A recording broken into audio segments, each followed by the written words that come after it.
तुकाराम तुकारामा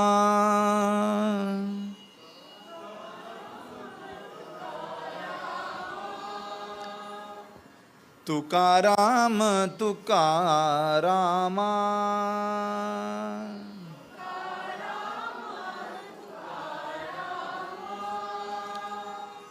नाम घेता कापेय मा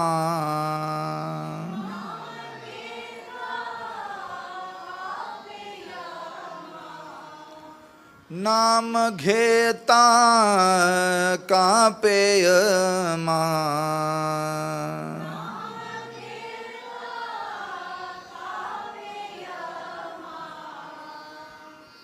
धन्य तुको बा समर्थ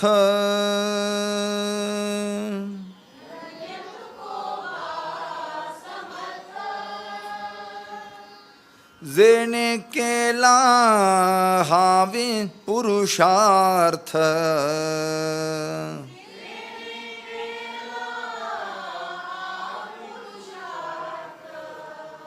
जेने केला हा पुरुषार्थ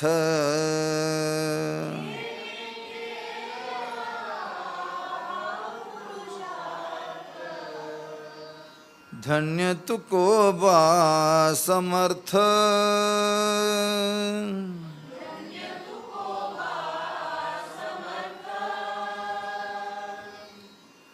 जली दगडा सहित वया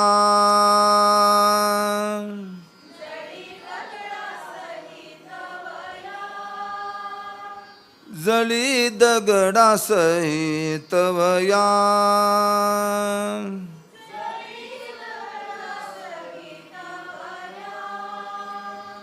तारियेल्या जैसा लाया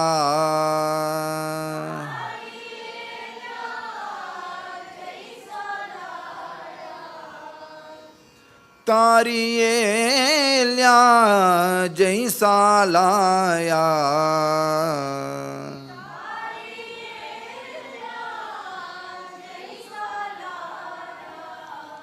धन्य तुको बा समर्थ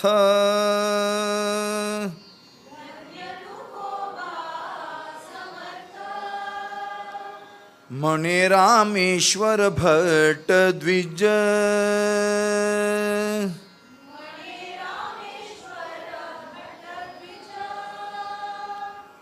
म्हणे रामेश्वर भट्ट द्विज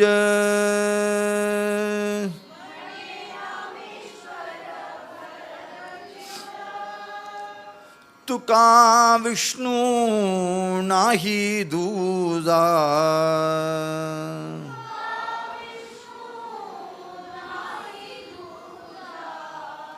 तुका विष्णू नाही दूजा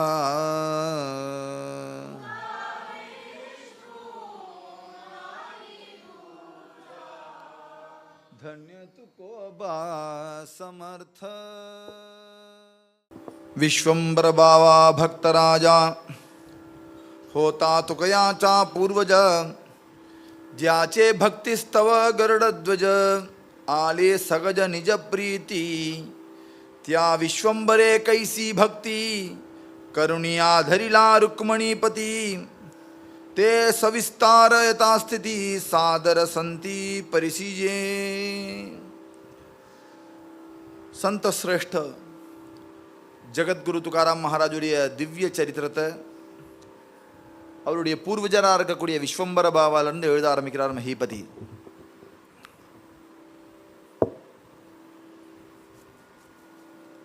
விஸ்வம்பர பாவா பரமபக்தராக இருந்தார். அவர் தன்னுடைய பக்தியினால ருக்மணி மலானான பாண்டுரங்கனை வசம் பண்ணினார். அவர் எப்படி ஆராதிச்சார் அந்த விட்டல ருக்மணியை அப்படிங்கிறத நான் மேற்கொண்டு சொல்கிறேன். அவருடைய ஆராதனைங்கிறது பாண்டனுக்கு முன்னாடி உட்காந்து செய்கிறது இல்லையா, வாழ்க்கையா, வாழ்க்கையே ஆராதனை. ஆராதனை அப்படின்னா பகவத் பிரீத்தியாக ஒரு 15 நிமிஷம் பூஜை பண்ணுறதில்ல, வாழ்க்கை பகவத் பிரீத்தியாக மாற்றிக்கிறது. அவனுக்கு இஷ்டம் எதுவோ அதை செய்யறது, இஷ்டம் இல்லையோ அதை செய்யாதது. இஷ்டம் எதுவோ அதை பேசுறது, அவனுக்கு இஷ்டம் இல்லையோ அதை பேசாமல் இருப்பது. அப்படின்னு அவன் இஷ்டத்துக்காக வாழ்க்கையை மாற்றிக்கிறவன் எவனோ அவன் தான் உண்மையாக ஆராதிக்கிறான். இவரோ எப்படி இருக்குன்னா உத்தம விவகார கரிதாசான், உத்தமமான விவகாரம் பண்ணின்னு இருக்கார். அசத்திய கதாபி ந போலே வச்சன, மறந்தும் அசந்தும் விளையாட்டுக்கும் பொய் சொல்ல மாட்டார். சத்தியங்கிறது தபஸ். அசத்திய கதாபி ந போலே வச்சன, கதாபி ந போலே வச்சன. எங்க இருக்கேன்னு கேட்டால் இருக்கிற இடத்த சொல்லணும். எப்போ வருவேள்னு கேட்டால் வர நேரத்தை தான் சொல்லணும். உனக்கு லேட்டாக இருக்கு, வீட்டில் உட்காந்தே டிராஃபிக்குங்க கூடாது. இது தபஸ். இதனால நமக்கு அப்பவாதம் வந்தாலும் பரவாயில்ல, நிந்த வந்தாலும் பரவாயில்ல, இருக்கிறத சொல்லலாம். ஆமாம் லேட் ஆகிடுது, தப்பை ஒத்துக்கணும், ஒத்துண்டு சத்தியம் பேசணும். எந்த காலத்திலையும் பொய் சொல்லாமல் இருப்பது அப்படிங்கிறது பெரிய தபஸ். யார்கிட்டையும் சும்மா குழந்தைகிட்ட காக்கா உஷ் சொல்கிறோமே, அதே மாதிரி வளர்ந்த உடனே நான் இன்னொருத்தருக்கு காக்கா உஷ் சொல்லக்கூடாது. அசத்திய போலே அசத்திய கதாபின போலே வச்சன. இது ஒரு பாண்டவனுடைய ஆராதனையா. சத்தியம் பேச பேச கூட இருப்பார் அப்படிங்கிறது தான் ஹரிச்சந்திர கதையே நாங்கள் நிலைநாட்டுறது பாகவதத்தில். சாதர சந்தி பரி பிராரப்தே மிலனே தனதானிய சத்கர்மி பூர்ணத்தே வேச்சி. பணம் வரதுல ஒரு உத்வேகம் இல்லை. ஏன்னா எது வருதுமோ அது வரும். எனக்கு முயற்சி தான் முக்கியம். நம்ம கையில் இருக்கிறது அது ஒன்று தான். அது என்னவா மாறுங்கிறது அவன் கையில் இருக்கு. முயற்சி செய்யணும், கிடைச்சதை பிராரப்தம்னு எடுத்துக்கணும். என்ன கிடைக்கிறது அது பிராரப்தம். பிராரப்தம்னா துக்கத்தை மாத்திரம் சொல்லி பழகி போச்சு நமக்கு. அது துக்கம் வந்தால் மாத்திரம் என்ன செய்ய பிராரப்தம், என்ன செய்ய சுக்கத்தையும் சொல்லணும். அங்கேயும் எம்ப பெருமை இல்லை, பிராரப்தம். ஒரு நல்ல ஜிலுஜிலுன்னு வாழக்கூடிய ஒரு வாய்ப்பு கிடைக்கிறதுனா உடனே அதெல்லாம் பிளான் பண்ணணும். சார் படித்தேன் வாழறேன் அப்படி சொல்லக்கூடாது. அதுவும் பிராரப்தம். இதோ பகவான் எழுதி வச்சிருக்கார் கிடைக்கிறது. பகவான் எழுதி வச்சிருக்கான் கிடைக்கலன்னு. எதுவுமே பிராரப்தம் தான். சுக பிராரப்தம், துக்க பிராரப்தம். காசு 2 வந்ததுன்னா பிராரப்தம், காசு 2 வரலைனாலும் பிராரப்தம். பிராரப்தம்னா என்ன, ஏதோ கஷ்டகாலம் அப்படி இல்லை, ஏதோ பூர்வ சஞ்சிதம். எப்படியோ வரும். எந்த அளவுக்கு வரும்னு சொல்கிறேன். இப்போ எல்லாரும் கர்மாக்களில் சிரார்த்தம் பண்ணுறா, பித்ருக்களுக்கு பித்ருலோகத்தில் இருப்பார்னு நம்பிக்கையில் பண்ணுறா. ஆனால் பித்ருலோகம் கூட சாஸ்வதமாக பித்ருக்கள் இருக்கிறது இல்லை. அவள் கர்மாக்கு ஏற்ற மாதிரி திருப்பி பிறவி வந்ததுன்னா திருப்பி பிறவி வந்துடுவார், திருப்பி எங்கேயாவது பிறந்துடுவார். அதே குடும்பத்தில் கூட பிறக்கலாம். சில பேர் தாத்தாவே பிறந்திருக்கார் சொல்லுவார். அதான் பிறந்துட்டாரு, நான் எதுக்கு சிரார்த்தம் பண்ணணும் கேட்கக்கூடாது. அவர் தான் பிறந்திருப்பார் சார். பித்ருலோகத்தில் இருந்தால் ஓகே, அவர் அட்ரஸ் மாறிட்டார் சார், மிருத்யுலோகத்துக்கு வந்தாச்சு. நான் செய்கிற எள்ளு தண்ணி கொடுத்தா அவருக்கு எப்படி இந்த மித்ருலோகத்தில் எங்கே இருக்காருன்னே தெரியாது. அவருக்கு எப்படி போகும்? ஜென்மா இல்லாமையாக உட்காந்துருக்கார் அங்கே. அடுத்தாப்புல ஜென்மா வந்துருக்கும். இந்த பாருங்க, பித்ருலோகம் சாஸ்வதம் இல்லை, அது மொல்ல இறங்கலாம். திருப்பி அதோடைய புண்ணிய விசேஷம் கழிஞ்சு எடுத்துனா பித்ருலோகத்திலேருந்து மிருத்யுலோகத்துக்கு வந்துடுவா. ஒரு கால் பிறவி இல்லாத வைகுண்டத்துக்கு போனாலும் இந்த எள்ளு தண்ணி வைகுண்டத்துக்கு போகாது. நீ கொடுக்குற எள்ளு தண்ணி வைகுண்டத்தில் அவள் அனுபவிக்க போகிறதில்ல, அவள் தனியாக இருக்கா. ஆக மொத்தம் சிரார்த்தம் அவசியமா அப்படின்னு ஒருத்தர் கேட்டார். நான் சொன்னேன், வைகுண்டம் போயிட்டார் அப்படின்னு முதல் பட்சத்தை எடுத்துக்கிறேன். அவர் வைகுண்டம் போகிறார், அதனால நான் சிரார்த்தம் போகிறதில்லை. இன்னுமே கயா சிரார்த்தமே போட்டாலும் உடனே கரை ஏறினார் தான் புராணம் சொல்கிறது. கயா சிரார்த்தம் கரை ஏறித்திடும் பித்ருக்களை. கரை ஏற்றுறதுனா மோட்சம் கிடச்சிடும் பித்ருக்களுக்கு அப்படின்னு சொல்லியிருக்கு. கயா சிரார்த்தம் பண்ணிக்கு அப்புறம் அடுத்த வருஷம் திருப்பி நம்ம பார்த்த சிரார்த்தம் பண்ண வேண்டாமே, அதான் கரையேறியாச்சே அப்படின்னு சொன்னால் அது இல்லை. அவா கரையேறிட்டாப்பா, நீ கர்மஹீனன் ஆயிடுவ. நீ சிரார்த்தம் பண்ணலாம், உனக்குள்ள கடமை அது. அது பண்ணலன்னா நம்ம கர்மஹீனன் ஆகிடுவோம். அதனால நீ கரையறதுக்கு தான் மேற்கொண்டு பித்ரு சிரார்த்தம். அவர் கரையேறியிருப்பார் கயா சிரார்த்தம் முடிஞ்ச உடனே. நம்ம கரையறதுக்கு தான் பித்ரு சிரார்த்தம் பண்ணுறோம். ரெண்டாவது பட்சம் சொல்கிறேன். ஒரு கால் அவரே மிருத்தி லோகத்துக்கு வந்துட்டார். நான் போட்ட எள்ளு தண்ணு அவருக்கு போகாதேனா போகும். எப்படி? எங்கே பிறந்திருக்காரோ அவரை தேடி நீ போட்ட சிரார்த்தத்துடைய சுகமாக போகும். நீ சரியாக பண்ணலையானா அது துக்கமாக மாறி எங்கே பிறந்திருக்காரோ அங்கே துக்கம் போய் வாட்டும் இந்த ஜீவனை. இதுவாக பிறக்கட்டும். நீ சாதம் பண்ணால் அவளுக்கு ஒரு கால் ஒரு பித்ரு நம்மளுடைய முன்னோர்களில் ஒருத்தர் ஏதோ ஒரு பாப செய்யறதுனால நாயா பிறக்கிறார் அப்படின்னா, நீ எள்ளு தண்ணி விட்டால் அவனுக்கு எங்கேயாவது நல்ல வீடு கிடைக்கும், சாப்பாடு போடுறதுக்கு மனுஷால் கிடைப்பா, அது சாப்பிடும். அது நினச்சி இந்த மாமிகிட்ட நன்றியாக இருக்கான். இந்த மாமிக்கு அந்த புத்தி கொடுத்து, இந்த மாமாவுக்கு அந்த புத்தி கொடுத்து இந்த நாய்க்கு போடணும்னு ஒரு ஏற்பாடு பண்ணுறது தேவதைகள்.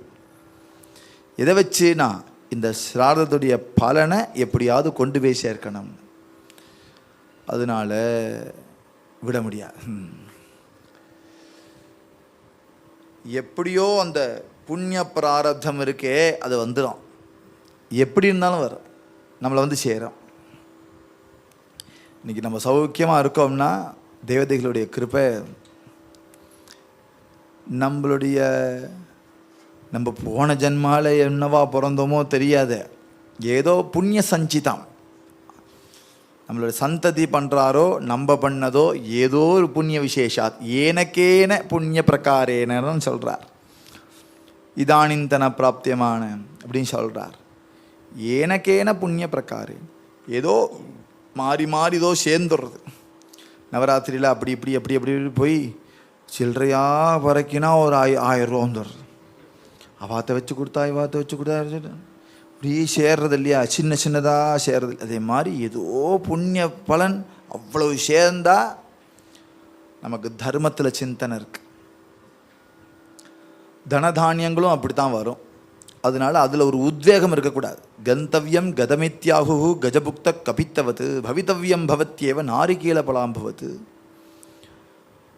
வருதுன்னு இருந்தால் வந்தே தீரும், போகிறது இருந்தால் போயே தீரும். நீ எதுக்கு நானும் எதுக்கு உத்வேகப்படணும்? இதுதான் விஸ்வம்பரருடைய வாழ்க்கை சூத்திரம். அப்படி சூத்திரம் வச்சுருந்தோமானா நம்ம நிம்மதியாக இருக்கலாம். இல்லை நான் எல்லாத்துக்கும் காரணம் தேடினா நமக்குன்னு ஒரு காரணம் கிடைக்கும், அது மேலே ராகத்வேஷம் வரும். இது காரணத்தினால தான் நமக்கு ஏற்பட்டது அப்படின்னா அவ மேலே தன ஆசையில் அங்கே ஈர்ப்பு வரும், தானிய ஆசையில் ஒரு பக்கம் ஈர்ப்பு வரும். இல்லைனா தரலைனா தன காரியத்தினால் அவன் மேலே வெறுப்பு வரும், தானிய காரியத்தினால இன்னொருத்தன் மேலே வெறுப்பு வரும். இப்படி வெறுப்பையும் விருப்பையும் சம்பாதிக்கிறதுக்கு காரணத்தை நம்ம தேடுறோமே தவிர வாஸ்தவம்னா வரணும்னு இருந்தால் வரும். யார்கிட்டையும் விருப்பை சம்பாதிச்சுக்காது. இதுதான் சூத்திரம். சத்கர்மி பூர்ணத்தே வேச்சி. என்ன வந்ததோ செலவழிக்கும் போதும் ஜாக்கிரதையாக பார்ப்பார்.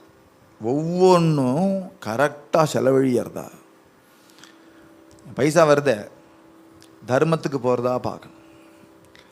கச்சபிச்சான செலவழிக்கக்கூடாது. தர்மத்துக்கு போகிறதா, தர்மத்துக்காக வேண்டியா. இதனால் பகவான் சந்தோஷப்படுவாரா?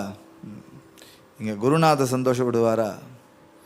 இந்த செலவழித்தோம் இன்னும் நடத்துகிறோம், இப்படி வச்சுருக்கோம், தேவைதானா, அத்தியாவசியம்தானா? இதனால் எல்லாருக்கும் சந்தோஷம் இருக்கா? நம்ம சந்தோஷம்தான் பிரதானம் இல்லையே, நம்ம குடும்பத்தோடு இருக்கோம்னால குடும்ப சந்தோஷமும் முக்கியம். நம்ம ஒன்று வாங்கினா 4 பேருக்கு பிடிக்கலைன்னா வாங்காத. எல்லாருக்கும் பிடிக்கிறது. குழந்தை ஒன்று ஆசையாக கேட்குறது அவனுக்கு நல்லது இல்லைன்னா நம்ம வாங்கி கொடுக்க மாட்டோம் இல்லையா? இப்போ நமக்கு யார் சொல்கிறது? நம்ம தான் அதிகாரி ஆகிட்டோமே. இப்போ தான் யார் சொல்கிறது? அங்கே தர்மத்தை ஏற்றுக்கணும். நமக்கு மேலே எப்போதும் ஒருத்தர் இருந்துகிட்டே இருக்கணும். பெரியவா இல்லாத குடும்பம் வியர்த்தம். இவளை பெரியவா, நம்மளே பெரியவாள் ஆகிட்டோம்னா என்ன செய்யறதுன்னா, பாண்டரகன், குருநாதன், ஆச்சாரியால் இப்படி யாராவது ஒருத்தர் வச்சுக்கணும். அவளுக்கு உகந்துதான் பார்த்து செஞ்சால் பூர்ணமாக சத்கர்மத்தில் நம்ம ஈடுபடுவோம். அந்த தனம் அப்படி பழுத்து நமக்கு சுக்ருத்தத்தை கொடுக்கும். இல்லைன்னா இலவம் பஞ்சு பழம் மாதிரி வெடித்து பஞ்சா பறக்கும். நாம் செலவழித்தது நமக்கே ஒன்றும் பிரயோஜனம் இல்லாமல், திருப்தியும் இல்லாமல், கடைசியில் எத்தனை சம்பாதிச்சேன் எல்லாம் போச்சே அப்படின்னு இருக்கும். சம்பாதிக்கணும், தர்மத்தில் சம்பாதிக்கணும். அப்படியே வந்தாலும் அது பிராரப்த வசத்தினால் வருதுன்னா அந்த காரணங்களில் ராகத்வேஷம் இல்லாமல் இருக்கணும். அப்படியே செலவழிஞ்சாலும் அதையும் பகவானுடைய இஷ்டத்துக்கு விட்டுறணும். 2வது ஜாகிரதையாக இருக்கணும். ஒருவேளை நஷ்டமாயிட்டோம்னா பகவத் சங்கம் ஞான கொள்முதல்னு கணக்கு விதிக்கும். அடுத்தாப்பில் இப்படி கோட்டை விடக்கூடாது, ஞான கொள்முதல் அப்படின்னு வச்சு, புத்தி கொள்முதல் அப்படின்னு எழுதிக்கணும். அதுக்கு எவ்வளவோ எத்தனை விட்டையோ அத்தனை எழுதி வச்சு அப்படின்னு எழுதிட்டு எல்லாம் விட்டல் மேலே பாரத்தை போட்டுண்டு வாழ்க்கை நடத்துகிறாராம் விஸ்வம்பரர். சாது சந்த வைஷ்ணவ பக்த தீர்த்தவாசி பிராமணாதீத தேக்கோணி சாதரே கிரகாசி நேத சப்ரேம பூஜித தியாலாகுனி. யாராவது வந்தார்னா, சாதுக்கள் நம்ம கிராமத்துக்கு வந்திருக்காருன்னா ஓடி போய் நம்ம பார்த்துக்குவார். அங்கே திருவடி சாதிக்கணும், நம்ம பார்த்துக்கு வரணும், திருவடி பதிக்கணும், நம்ம பார்த்துக்கு வரணும் அப்படின்னு போய் கூப்பிடுவாரா. பிராமண தீர்த்தவாசி சாதுக்களோ சந்துக்களோ வைஷ்ணவ பக்தர்களோ தீர்த்தந்த் யாத்திரைக்கு போகிறவா இந்த ஊர் வழியாக போவா இல்லையா? எங்கள் ஊர் வழியாக நிறைய ஐயப்ப பக்தர்கள் போவா. யாராவது ஐயப்ப பக்தர்கள் நாங்கள்லாம் வருஷம் சபரிமலை போனோம்னா அப்பா அம்மா கேட்பா, எந்த ரூட்டில் போகிறேள் கேட்பார். இந்த செங்கோட்டை வழியாக தானே. அப்போ கடலூர் வரணும் எல்லாரும். கடலூர் வந்து நம்ம பார்த்து தங்கி சாப்பிட்டுட்டு தான் போகணும். நான் எல்லாம் அரேஞ்ச் பண்ணுறேன், அவசியம் வாங்கோ அப்படின்னு ஐயப்ப பக்தெல்லாம் கூப்பிட்டு வச்சுப்பா. எங்களுக்கு நவதிருப்பதி போகணும், கடலூர்லேருந்து ரொம்ப பக்கம், வந்துருங்கோ நம்ம பார்த்துக்கு வந்து தங்கிட்டு நவதிருப்பதிலாம் போயிட்டு வந்துக்கலாம் சொல்லுவா. ஸ்ரீவில்லிபுத்தூர் ஆண்டாள் நம்ம பார்த்துக்கு வந்துருங்க, இங்கே அங்கேருந்து 1 மணி நேரம் தான், காரில் போயிட்டு வந்துடலாம் அப்படி சொல்லுவா. ஏதாவது தீர்த்த யாத்திரை தீர்த்தவாசிகளாக வரா இல்லையா, அவள்லாம் நம்ம ஆற்றுக்கு வந்தால் க்ஷேமம். அவளுக்கெல்லாம் ஆதரவு கொடுக்கணும். தீர்த்த யாத்திரை போகிறவா சௌக்கியமாக போயிட்டு வந்தால் தானே பகவானை சந்தோஷமாக அவள் அனுபவிக்க முடியும். பக்குன்னு எங்கேயும் சாப்பாடு கிடைக்காம போருண்டா, க்ஷேத்திராடனம் சித்திரவதையாக போச்சே அப்படின்னு நினச்சிடக்கூடாது இல்லையா? அதனால இவாள்லாம் க்ஷேத்திரத்துலேயே இருக்கிறவா வச்சுக்கோங்க. க்ஷேத்திரத்துலேயே இருக்கா. திருவல்லிக்கேணியில் நம்ம வீடு இருக்குது, மயிலாப்பூரில் வீடு இருக்குது, திருவற்றியூரில் வீடு இருக்குது அப்படின்னு இருந்ததுன்னா எங்கள் ஊர் பெருமாளை பார்க்க நம்ம பார்த்துக்கு வந்துருங்க அப்படின்னா க்ஷேத்திரவாசிகள்லாம் கூப்பிடணுமா, நம்ம பார்த்துக்கு வாங்க. திருப்பதியிலேயே ஒருத்தர் ராமம் இருக்குண்ணா, நம்ம பார்த்துக்கு வந்துருங்க, கோவிந்தா கோவிந்தா சொல்லிட்டு போகலாம் அப்படின்னு சொல்லணுமா. அப்படியே அடைச்சி போட்டுருக்கூடாதான் வீட்டை. சாதுக்கள்லாம் வந்தால் திறந்து கொடுக்கணுமா, வாங்குவா. அவள்லாம் வந்தால் தான் வீடு செழிப்பு. சாதுக்கள் வரணும். இந்த கேட்டட் கம்யூனிட்டி இருக்குது வச்சுக்கோங்க, ஒரு பஜனை கூட நடத்த விட மாட்டோம். ரொம்ப கஷ்டம். எல்லாட்டையும் 1008 பெர்மிஷன், இவ்வளோ லெட்டர் ஃபைலு அங்கங்கே போய் அவள்கிட்ட பெர்மிஷன் வாங்கி செய்கிறதுக்குள்ளே போருன்னு நம்மளை வேற தலை உடைக்கிறான். எங்கே உங்கள் பேரை காணுமே, இன்விடேஷனில் பாருங்க என் பேரில் நான் தான் நடத்துகிறேன், அதில் இருக்கா, சரி ஓகே, ஒரு கையெழுத்து போட்டு போங்க. அப்படி சொல்கிற மாதிரி ஒரு வீடில் வச்சுட்டு நான் என்னத்தை உபச்சாரம் பண்ணுறது? வாங்கோ வாங்கோ சொல்கிற மாதிரி ஒரு வீடு வேண்டாமா? அப்படி ஒரு சூழ்நிலை வேண்டாமா? அதே மாதிரி ஒரு சூழ்நிலையை நம்ம ஏற்படுத்திக்கணும். யார் வந்தாலும் வாங்கோ சொல்லணும், யார் வந்து வரவேற்கணும். அது செலவாக பார்க்கக்கூடாது. அதெல்லாம் கிருபை, அதெல்லாம் பகவான் நாம் செஞ்ச ஆராதனைக்காக வேண்டி ஏற்பு. அது பகவான் நம்ம அவனை ஆராதிக்க நன்னு ஆதாரிச்சு விட்டோம்னா, இந்த மனோபக்குவம்லாம் வந்துடுச்சுன்னா பகவானே எங்கள் இந்த ஆத்துக்கு போயிட்டு வானோ ஒருத்தனை கூப்பிடுவான், நம்ம ஆத்துக்கு அனுப்புவான். அவளே வரல, இவன் சொல்லி வந்திருக்கான். அதான் அதிதி. அதிதி தேவோபவ. இவா சொல்லி தான் அவள் வருவா. அவளை ஆசையாக வரவேற்கணும். என்னது திடீர்னு வந்திருக்கேள் அப்படின்னு வந்திருக்க. திடீர்னு வரவா தான் அதிதி. திடீர்னு வரவா தான் அதிதி. உங்கள்கிட்ட ஃபோன் பண்ணிட்டா பாண்டங்க வருவார். திடீர்னு வந்து பாண்டங்க தரிசனம் கொடுத்தா உனக்கு சந்தோஷம் வரும் இல்லையா? அதுதான் அவர். திடீர் மாமா, திடீர் மாமின்னா திடீர் தான். அதுதான் அதிதி. தாசாம் ஆவிர பூச்சரி தான் சொல்கிறார். ஒரு மெசேஜ் கொடுத்துட்டு வரக்கூடாதா அப்படின்னு கோபிமார்கள் கேட்டாளான்னு சொல்லக்கூடாது. அதனால தான் அதிதி தேவோபவ. பகவான் எப்படி திடீர்னு வருவாரோ அப்படித்தான் சாதுக்களும் சந்துக்களும் அதிதிகளும் கூட திடீர்னு வருவார். பந்துக்களே திடீர்னு வந்தாலும் தேவ சமானம். தேவ சமானம். யாரும் வீட்டுக்கு வரணும், வாய் நிறைய கூப்பிடணும். நம்ம ஆற்றுக்கு வாங்க, நம்ம வீட்டுக்கு வாங்க அப்படின்னு வாய் நிறைய கூப்பிடக்கூடிய பாக்கியம். இதெல்லாம் பகவான் ஆராதனை. நீ கூப்பிட்டு அவளுக்கு சாப்பாடு போடுறியா, அவனுக்கு நேவதியம் ஆயிடுது. அவனுக்கே நேவதியம் ஆயிடுது. அவளை எப்படி எப்படி உபசரிக்கிறையோ அதெல்லாம் அவனுக்குள்ளே இருக்கிற பகவான் ஏற்றுக்கிறான். அவருக்குள்ளே இருக்கிற ஈஸ்வரன் ஏற்றுக்கிறான். ஏற்றுண்டு கிருப்பையை உனக்கு கொட்டிடுவான். அவள் தேங்க்ஸ் சொல்கிறா, சொல்லாமல் போகிறான். அதை பக்தால் பார்க்கவே மாட்டான். என் ஸ்வபாவம் உபசரிக்கிறது, என் ஸ்வபாவம் வாங்கோ கூப்பிட்றது, என் ஸ்வபாவம் எல்லாருக்கும் சாப்பாடு போடுறது. எந்த ஸ்வபாவத்தை ஏன் அவன் கொடுத்த ஸ்வபாவம். அவனுக்கு சாப்பாடு போட்டால் பகவான்னா சந்தோஷப்படுறான். அவர் சந்தோஷத்துக்கா? அவர் ஜீவன் தானே, உள்ள பிரகாசமாக இருக்கிறது என்னுடைய பாண்டுரங்கன். அந்த பாண்டுரங்க ஸ்வரூபமாக தான் இதெல்லாம் வேஷம் போட்டுன்னு இருக்கு. இவர் மூலமாக இவர் வேஷம் போட்டுன்னு பாண்டுரங்கன் இருக்கு. நீ சாப்பிட்டானா திருப்தின்னு ஒன்று யார் சொல்கிறா? யாரோ சொல்கிறாளே திருப்தி. போரும் போரும் போரும் போரும் இப்படி கையை வைக்கிறாளே, யார் சொல்கிறா? இல்லை,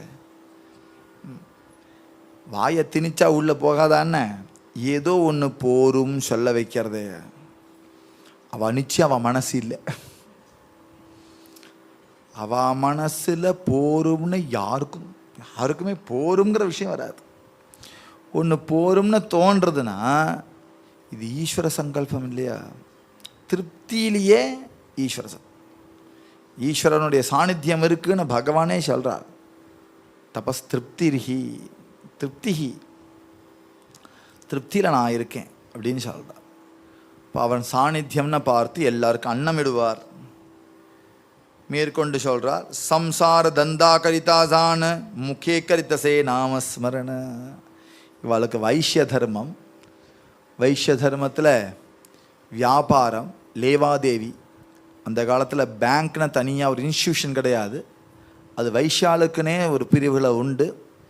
அவள் லேவாதேவின்னு சொல்லுவாள். ஏதோ சொற்ப வட்டிக்கு வேண்டி பணம் கொடுப்பாள். அது பெரிய உபகாரம், வியாபாரிகளுக்கெல்லாம் உபகாரம். அது ஏதோ சொற்ப வட்டி வாங்கிண்டு அவளுக்கு பணம் கொடுக்கணும், ஹெல்ப் பண்ணணும். இவன் அந்த வட்டி வர்றது இவளுக்கு லாபம். சில தர்மங்கள் இருக்குது வட்டியே பாபம். எக்கனாமிக்ஸ் தெரியல, நம்ம என்ன செய்யறது? எக்கனாமிக்ஸ்லே உண்டு அது. இன்ட்ரெஸ்ட்னு ஒன்று ஏன் வருது? அது விருத்தா பணம் இல்லை, அது பாப்ப பணமும் இல்லை. இன்ட்ரெஸ்ட்டு ஒன்று உண்டு. அந்த வட்டி அவனுக்கும் லாபம் கொடுக்கும், இவனுக்கும் அந்த மூலம் லாபத்தை கொடுக்கும். அந்த மூல லாபத்தை வச்சுட்டு என்ன சம்பாதிக்கிறானோ அதில் சொற்பம் வட்டிக்கு கொடுக்குற மாதிரி வச்சுப்பா. வியாபாரிகள் யாரும் கடன் வாங்காமல் பண்ண முடியாது. ஏதோ ஒரு பெரிய வியாபாரம்னா அது கடன் வாங்கும். சில நேரம் அந்த காலத்துலலாம் நிறைய கடனுக்கே வாங்கிட்டு போவா ஜனங்கள். பலசர கடையிலலாம் அப்பப்போலாம் செட்டில் பண்ணுற வழக்கமே கிடையாது. அறுப்பு முடியட்டும் பாரு எங்கள் பெரியப்பா, சாமி வந்துருச்சு, பில்லு கொடுத்து விட்ருவா. பில்லு கொடுக்காதப்பா, அறுப்பு வரட்டும், அறுப்பு வந்து பார்க்கலாம். சரி சாமி, சரி சாமி. அறுப்பு கிடக்கு 2 மாதம், அது வரைக்கும் கொடுத்துட்டே இருப்பான். அறுப்பு வந்தவொடனே நெல்லாக கொடுத்துடுவார். அவனுக்கு எவ்வளோ பலசர் வாங்கினோ அதுக்கெலாம் நெல் கொடுப்பார். நான் அடியேன்னு பார்த்துருக்கேன். எல்லாருக்கும் நெல் தான் சம்பளம். உழவனுக்கு நெல் தான் சம்பளம். 2 கோட்டை நெல், 4 கோட்டை நெல். அறுப்பு அதுதான். அறுப்பு வந்தவொடனே இவளுக்கெல்லாம் போக மீதெல்லாம் குதிரில் ஏற்றிடுவா, எல்லாத்தையும் குதிரில் ஏற்றிடுவா. அப்புறம் அடுத்தாப்பில் நடுகைக்கு அதிலேருந்து எடுத்து செலவு பண்ணிகிட்டே இருப்பா. அடுத்த அறுப்பு வரும்போது இல்லை மிச்சம் வரும் இல்லையா, அது லாபம்னு வச்சுப்பா. அதை எடுத்து விற்று தனக்கு காசு ஆக்கிப்பாளே தவிர இப்படியே குடும்பத்தை நடத்தின்றவா. அதனால என்ன தந்தா லேவாதேவி, கொடுத்தல் வாங்கல், அதுதான் இவருக்கு பிஸ்னஸ். வைஷ்ய தர்மம். பேங்கர்ம்பா அந்த காலத்தில். பேங்கர் உத்தியோகம் தான் பார்த்துட்டு இருந்தார். அவர் எப்படி கொடுத்தல் வாங்கல் பண்ணுவார்னா, அவர் கேட்பார், உனக்கு பணம் வேணுமா, சரி, ஏதாவது அடமானத்துக்கு வேணுமா, இல்லாட்ட வட்டிக்கு வேணுமா, இல்லை எனக்கு வட்டிக்கு தாங்க, சரி கொண்டா. ப்ரோ நோட்டு எழுதுவார். எழுதி ப்ரோ நோட்டில் கையெழுத்து வாங்கிட்டு ரூபாயை கொடுப்பார். இந்த வேலை செய்கிறா இல்லையா, அப்போ என்ன செய்வார் தெரியுமா, முகே கரித்தசே நாமஸ்மரண, ராம ராம ராம ராம ராம ராம. என்ன பேர் என்னப்பா, நாராயணன், நாராயண நாராயண நாராயண, ராம ராம ராம, கழுத்து போடு, ராம ராம ராம ராம, இந்தா பத்திரமா வச்சுக்கோ, ராம ராம ராம். துணி கொண்டு வந்திருக்கியா, பை தரவா, ராம ராம ராம் தான் பை வச்சு. இப்படி வியாபாரம்னாலும் முகே கரித்தசே நாமஸ்மரணம். என்ன நான் சொன்னாலும் என்ன வியாபாரம் பண்ணாலும் நாமஸ்மரணத்தோட விஸ்வம்பரர் பண்ணுவாராம். ராத்திரி மிலவுனி பாவிகா ஜன ஆனந்தே கீர்த்தனை கரித்தசே. காலையில் ஃபுல்லாக கல்லாப்பட்டியில் உட்காந்துட்டு சாயந்தரமானா விஸ்வம்பரர், சாயந்தரமான பாண்டங்கனுக்கு நேவேத்தியம் பண்ணிட்டு விளக்கேற்றிட்டு நேவேத்தியம் பண்ணிட்டு கைகாலில் அலம்பிட்டு வந்துட்டு 10 பேர் வந்துடுவா. இங்கே விஸ்வம்பரர் வந்துட்டார்னா இவரே மாதிரியே நிறைய பேர் இருப்பா பக்த ஜனங்கள். அவெல்லாம் கூடி சத்சங்கம் ராத்திரி கீர்த்தன் பண்ண. ராத்திரி மிலவுனி பாவக ஜனங்கள்லாம் சேர்ந்து ஆனந்தே கீர்த்தன கரித்தசே, ரொம்ப ஆனந்தமாக கீர்த்தனம் பண்ணி 9 மணி 10 மணிக்கு முடிச்சு விட்டு அப்புறம் எல்லாரும் ராமகிருஷ்ணரை சொல்லி தூங்கிடுவார். கீர்த்தனம் எப்படி பண்ணுறார், தாள வீணா மிருதங்க கோஷ நாத பிரம்மேச்சி ஆளே முச. டால் வீணா மிருதங்க எல்லாத்தையும் வச்சு அப்படி வச்சுண்டு ஜெய ராமகிருஷ்ணரி பாடிட்டாளே, அப்படி நாத பிரம்மே உருவெடுத்து வந்தா மாதிரி. இந்த பஜனை அனுபவிக்கிறதுக்கு பெரிய சங்கீத ஞானம்லாம் வேண்டாம். ஜெய ஜெய ராம் கிருஷ்ண ஹரி. இந்த தாளம் வாசிக்கிறதுக்கு பெரிய தாள ஞானம் வேணாம். தின்தா தின்தா தின்தா தின்தா அப்படி வச்சே போகிறோம். அப்பா மகாராஜ் ஞாபகம் வருது எனக்கு. அப்பா மகாராஜ் காலையில் 4 மணிக்கு பஜனை பாட ஆரம்பிச்சிடும் டெய்லி. அப்போது வெளியிலலாம் பஜனைக்கு போகாத காலம். ஆற்றுலையே பாண்டங்க உபாசனை. எனக்கு எப்படி தெரியும்னா அவர் பஜனை கேட்டு தான் எழுந்திருக்கிற வழக்கம். 4 மணிக்கு கண்ணை கசகிண்டு வந்தால் இவர் பாடின்னு இருப்பார் ஹார்மோனியத்தை வச்சுண்டு. எங்கள் ஊர்லேயே சுப்பண்ணோ திறந்தார். அவள் அம்மா இட்லி சுட்டு கொடுப்பா, எல்லாருக்கும் அப்பம் சுட்டு. ஸ்நாக்ஸ் சென்டர் அந்த காலத்து ஸ்நாக்ஸ் சென்டர்லாம் போர்டெலாம் இருக்காது. என்னவோ அப்பவும் சுட்டேன் ஏதாவது கொண்டு வா, பஜ்ஜி கிஜி சுட்டு போடுவா. அவனுடைய ஒரு புள்ள உண்டு பரம பாவுக்கனவன். அவன் டோல்க்கு எடுத்துன்னு உட்காந்து 4 மணிக்கு. அவன் நல்ல முடியிடி வளர்த்துருப்பான், பார்க்க கொஞ்சம் பயமாக இருக்கும், குட்டையாக இருப்பான். அவனுக்கு ஒரு தாளம் தான் வாசிக்க தெரியும். அந்த தாளம் மாத்திரம் கரெக்டாக தாளத்தில் வாசிப்பான். கச்சாமிச்சான வாசிக்க மாட்டான். என்ன பாட்டு பாடுங்க அதை வாசிச்சுட்டே இருப்பான். இந்த மீட்டர் போட்டான் மாதிரி இப்போ தான் கொராக்கி அது மாதிரி போட்டுட்டு பாடுறான் இல்லையா, அது மாதிரி தபலா வாய்ச்சிட்டே இருக்குது. இடைஞ்சல் பண்ணவே இல்லை பாருங்க. நம்ம ஏதாவது வித்வான் வந்தார்னா திடீர்னு நித்தியா இடைஞ்சல் பண்ணி விடுறார். அந்த பக்தி பாவத்துக்கு இல்லாமல் திடீர்னு குடுகுடுங்கிற கடகடாங்கிற. இப்போ எதுக்கு இந்த குடுகுடு? நானே திடீர்னு பயந்துடுவேன் பாடும்போது. இதே மாதிரி செய்யாமல் அழகாக வாசிப்பார். அவர்கிட்ட தான் அவர் என்னோட முதல் வித்வான் படிச்சுட்ட ஆசானவர். டோல்கி தட்டுவார், நானும் கூட தட்டுவேன்.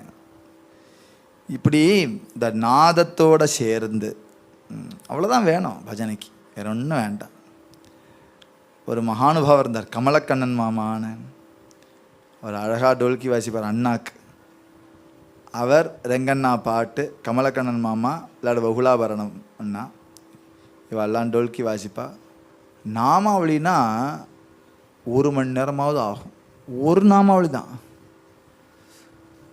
கோபால்னு எடுத்துட்டாலே கோபால் கோபால் கோபால் கோபால் கோபால் கோபால் தான், வேற உங்கும் போக மாட்டா. கோபால் கோபால் கோவாயிடுவோம். அப்புறம் பாவம் அங்கே ஒன்றும் கிடையாது. என் சங்கீதத்தை அங்கே காட்டவே கூடாது. எல்லாரும் கோபாலன்ட்டனா போனோம். அப்படி வாசி. அவரும் தின்னு தின்னு தத்துன்னு தானே தின்னு தத்தின், அது மூச்சுலாம் விடும். தின்னு தின்னு தத்துக்கு தானே தின்னு தத்தின்னு அது அப்படி வாசிவார். அது எல்லாம் அண்ணாவை ஆட வச்சு விடுவா. அவர் கிறங்கி விழுந்திருக்கார், அப்படி ஆடி இருக்கார். ரெங்கண்ணா பாடினா அண்ணா குதிக்காமல் இருக்க முடியாது. அப்படி வாத்தியகாரா. இதெல்லாம் என்ன பெரிய சங்கீத டீம்லாம் கிடையாது. ஆனால் நாத பிரம்மே இறங்கி வந்த மாதிரி இருக்கு. இப்படி ஒரு பஜனையை கேட்கணும், இப்படி ஒரு பஜனையை கேட்கணும். எந்த ஜனரஞ்சகம் இல்லாமல், யாரையும் ரசிக்க வைக்கணுங்கிற எண்ணம் இல்லாமல், எல்லாரும் ஒரு முகத்தோட பாண்டன் ரசிக்கணுங்கிற எண்ணத்தோடு அப்படி ஆடிண்டு பஜனை பாடிண்டு, அந்த பஜனை தான் பஜனை. இப்படி பண்ணுவாராம் பஜனை. ராமகிருஷ்ண சரித்திரே விசேஷ கோசாவி ஜனாச ஐக்கவி. ராமகிருஷ்ணாதி சரித்திரம்லாம் சில பேர் பாகவதால் கூப்பிட்டு சொல்ல வைப்பாராம். ஆற்றுல அவெல்லாம் பாகவத பிரவச்சனமோ ராமாயண பிரவச்சனமோ சொன்னால் எல்லாரையும் கூப்பிட்டு வாராம். நம்ம வீட்டுக்குள்ளே கூப்பிட்டு, அது பெரிய விசேஷம் இல்லையா?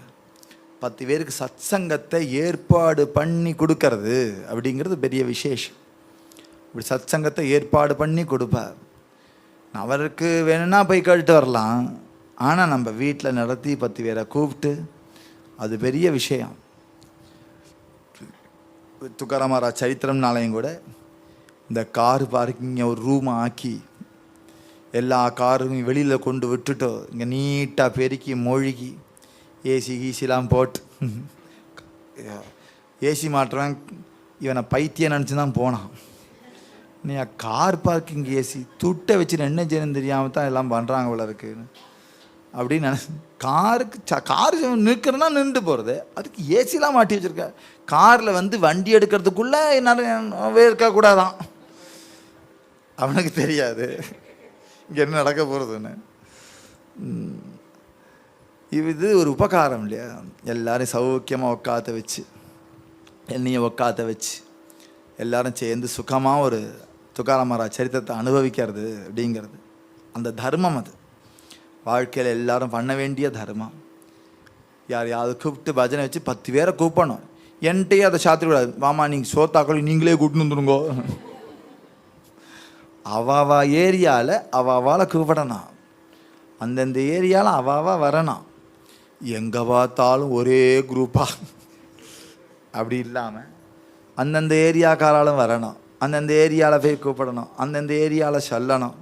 அவாவா ஆற்றுல நடந்ததுன்னா அவாவா ஆற்றுக்கார பக்கத்தில் என்கிட்டயே நானே சொல்லிடுவேன். நான் மாத்திரம் வரேன், நீங்கள் மற்றவா எல்லாரையும் கூட்டுன்னு வச்சுக்கோங்க. வருவா பிரச்சாராக. பிரச்சாரம்னா விதவிதமான ஜனங்கள்கிட்ட போய் சொல்லணும். ஒரே ஜனங்கள் எல்லா இடத்துக்கும் வரணும்னு ஆசைப்படலாம், ஆனால் மற்றவாளுக்கும் போகணுமே. அதனால விஸ்வம்பரர் என்ன செய்வார், தன் ஊர் ஜனங்களுக்கு கிடைக்கணும் அப்படிங்கிறதுக்காக விதவிதமாக ஆட்களை கூட்டுன்னு வந்து வச்சு, அவளை ராமாயணமோ பாகவதமோ ஏதோ சொல்ல சொல்லி எல்லாரையும் கூப்பிட்டு வச்சு கேட்க வச்சு அவர் சம்பாவனை பண்ணி அனுப்புவார். எதுக்கு சம்பாதிக்கிறான்? இத்தனை காரியம் எதுக்கு சம்பாதிக்க? இப்படி இத்தனை பேரை கூப்பிட்டு சொல்ல வச்சு அவளுக்கெல்லாம் பிரசாதம் ஏற்பாடு பண்ணி ஒரு 7 நாள் ஜேன்னு ஆகி வீட்டுக்கு சுபீக்ஷா. ஏன்னா வீட்டுக்கு சுபீக்ஷம்னா என்னதையோ கிளாக்கை மாட்டி தொங்க விடவும், என்னத்தையோ ஆமையை வாங்கி விடவும், ஏன்னோ டேங்கு ஃபுல்லாக மீனை விடவும், ஒரு பாகதால விட உள்ளுக்குள்ள பஜனை பண்ணிட்டு போட்டோம். அதுதான் செழிப்பு. இது என்ன ஜோசியம்? சைனீஸ் கேலண்டர் ஒரு கேலண்டர் இல்லை, அதான் பாரதிய சம்ஸ்காரம். பாரதிய சம்ஸ்காரம் இதுதான். யாராவது கூட்டின்னு வந்து பிரவச்சனம் பண்ண வச்சு இப்படி செய்வாராம். இவர் செய்யறதெல்லாம் செஞ்சார்னு சொல்லாமல் நான் செய்யணும்னு சொல்கிறேன். இதுதான் சரித்திரத்துடைய சாரம். செஞ்சாராம்னு நம்ம போகிறதுக்காக இதை படித்தேன். அவர் செய்யட்டும்ப்பா, நம்ம செய்ய வேண்டாமா? அவர் செஞ்சார்னு சொல்கிறதே நம்ம செய்யறதுக்கு தான். இதுதான் சரித்திரத்துடைய பூர்ண பிரயோஜனம். இப்போ அவர் இதெல்லாம் செய்கிறாருன்னு ஏன் காட்டுறாருன்னா அவருக்கு கீர்த்தி வர்றதுக்கு இல்லை, நமக்கு மார்க்கம் காமிக்கிறதுக்கு. நமக்கு மார்க்கம் காமிக்கிறதுக்கு தான் அவர் செஞ்சாருங்கிறதே பதிவிடுறார்.